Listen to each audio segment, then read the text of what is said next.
your dog has suddenly started attacking a cat, don't rush to separate them and don't scold the dog. Instead, pay close attention to the cat. Something may have followed you home, and it's not what you think. In the past week alone, we've received several disturbing reports, all coming from quiet, small towns across America. Each one shares the same unsettling pattern. Dogs that become inexplicably aggressive toward one particular cat, cats that remain eerily calm and silent, and nights filled with distant, untraceable screams that only the dog seems to hear.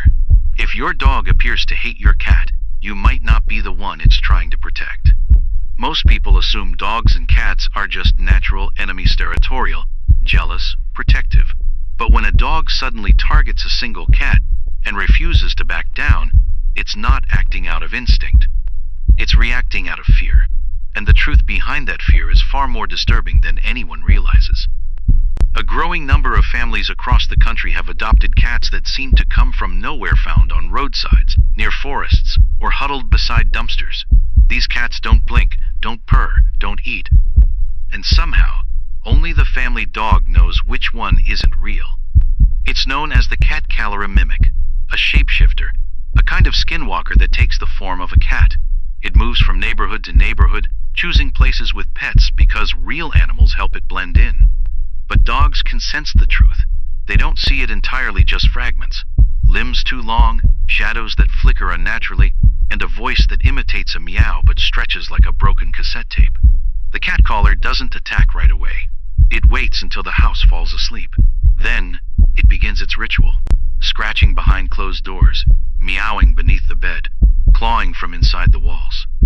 Your dog howls in fear, barks with a panic you've never heard before, while the cat only watches. And when you finally drift off to sleep, that's when it enters your dreams. Some believe the cat caller feeds off dreams. Others say it marks its victims until they become weak enough to take. But everyone who's lived through it agrees on one chilling fact: you never bring it home twice. Once is all it needs. The first known case emerged in Asheville, North Carolina. A man named Levi found a seemingly clean orange tabby in a ditch behind his property. It had no collar, and after failing to locate its owner, he decided to keep it. But the moment his dog, Jasper, a calm golden retriever, saw the cat, everything changed. Jasper lunged, barked, snapped, even injured himself trying to get to it. He had never shown aggression before, not even once. Levi described the barking as something else entirely, like pure panic. That night, Levi had a strange dream. He was lying in bed, paralyzed, as something heavy crept across his chest. A distorted meow echoed around him. He couldn't move. Something cold pressed against his face. He woke up gasping for breath, only to find Jasper crying at the bedroom door. The cat was curled at the foot of the bed, seemingly purring, except it wasn't a purr.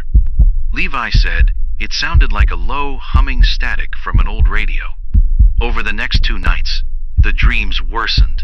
In one, a cat-shaped figure stood up on 2 legs and crawled into his mouth. In another, it clawed open his stomach and whispered something into the wound. The next morning, Levi woke to find those exact scratches real, bleeding. Jasper had bite marks too. And the scratches? They weren't from the cat, at least not entirely. They came from something bigger. On the 4th day, Levi drove back to the same ditch where he had found the cat and left it there. That night, there were no dreams, no scratches, no eerie meowing. For the first time in days, Jasper slept peacefully.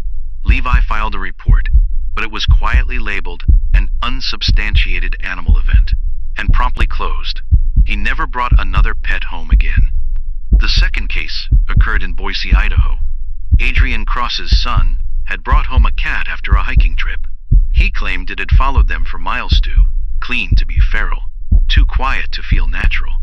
Their husky, Luna, began acting out, growling constantly, urinating in the house, especially near the new cat. The family assumed she was just being territorial and scolded her. But Adrian noticed something strange in Luna's gaze. She wasn't watching the cat itself. She was watching something behind it, as if another form was hiding inside its shape. The dreams began that same weekend. Adrian dreamed of her son being licked by a creature with a dozen furless cat heads, all meowing in sync. She woke screaming, only for the dreams to return again and again. Cats twisted out of the walls. Paws circled her bed. Something chewed on her hair as she lay paralyzed.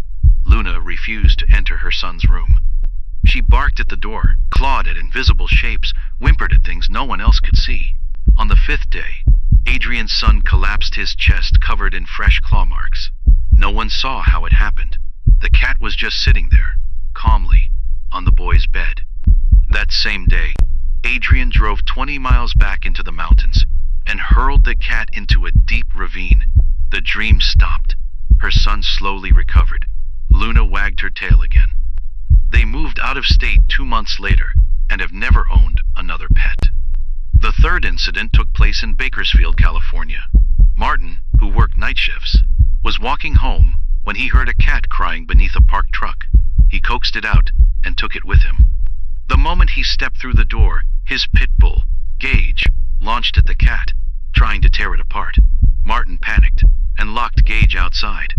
That night, Martin dreamed of a dead cat crawling out of his own mouth, its stiff tail brushing against his teeth.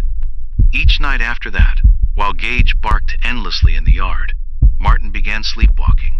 He'd wake up in the hallway, his feet bloodied from cuts he couldn't explain. He set up cameras.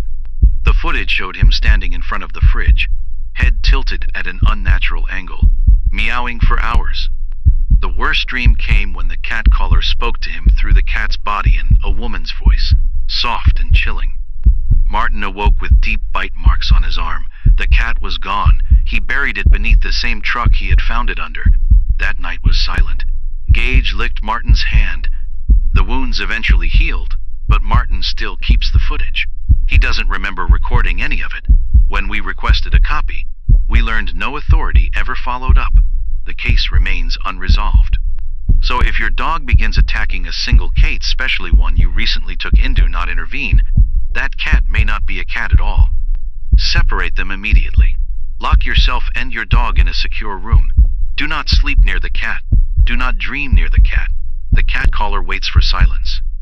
It only becomes active when you're vulnerable, when you're exhausted, distracted, asleep. Burn sage if it helps. Wash your sheets. But above all, return the cat to wherever you found it. It doesn't belong in your home. And if you can't remember where it came from, then it may already be too late.